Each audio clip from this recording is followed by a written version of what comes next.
Всем ассаламу алейкум. Ребят, по поводу сериала «Офсайд». Все началось вчера. Наш многоуважаемый депутат сказал, что нам нельзя материться.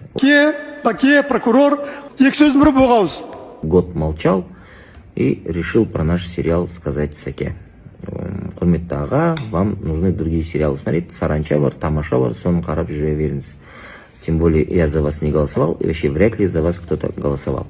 Вот. Теперь по поводу Инстаграма. Я не знаю почему, я не могу зайти в свой собственный Инстаграм. Сказали, что пароль неверный, то есть все, короче, то ли заблокировали, то ли что. Я не мастер спорта по Инстаграму.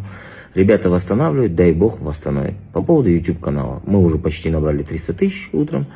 Но, к сожалению, что-то с ним случилось, какие-то жалобы.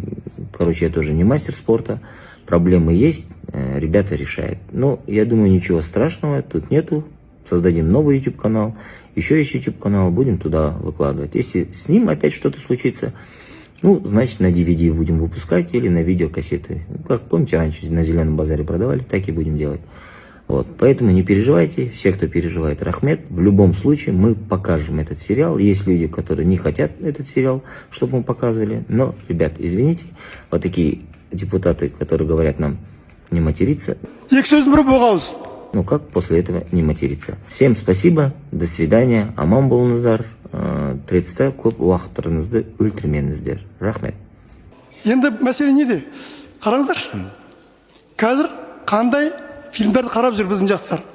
Вот, пожалуйста, Саке, прокурор, Қара-қарға, 105-ші мектеп. Жасөспірімдер, екі сөздің бірі боғауыз. Сквернословие. Сегодня мы не обращаем внимания, что вроде закон есть, необходимо призвать к порядку. Мы повторяем слова президента. Закон и порядок, да? А где реально вот на сегодня пропаганда того, что если мы сами пропагандируем сквернословие, хамство, низменность, пошлость через фильмы, и так у нас в соцсетях кишит все это. А мы еще ставим такие фильмы. Поэтому хотел бы знать, а есть ли бюджетное финансирование на эти фильмы? Если есть, это вообще катастрофа. Как же так? Біз қайда барамыз? Президенттің алаңдаған бәріміз естідік қой осы жолдауында. Не болып барады?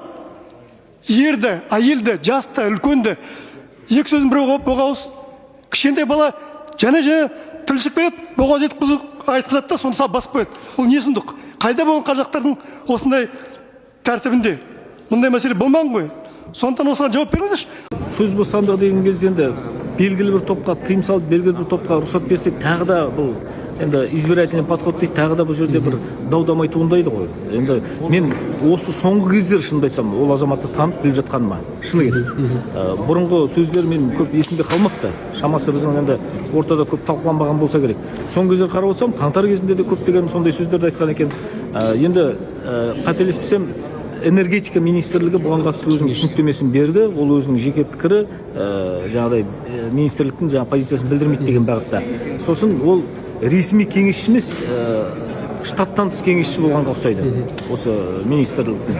Сондықтан да енді бұндай азаматтарға қатысты мен бір ғана шара бар, ол қолданыстағы қылмыстық кодексте немесе әкімшілік кодексте нақты осылай елдің алдына жаңағыдай алауыздық туғызатындай мәліметтер таратқан үшін жауапкершілік көзделген, сол жауапкершілік негізінде ғана қарастыру керек деп ойлаймын өз басым.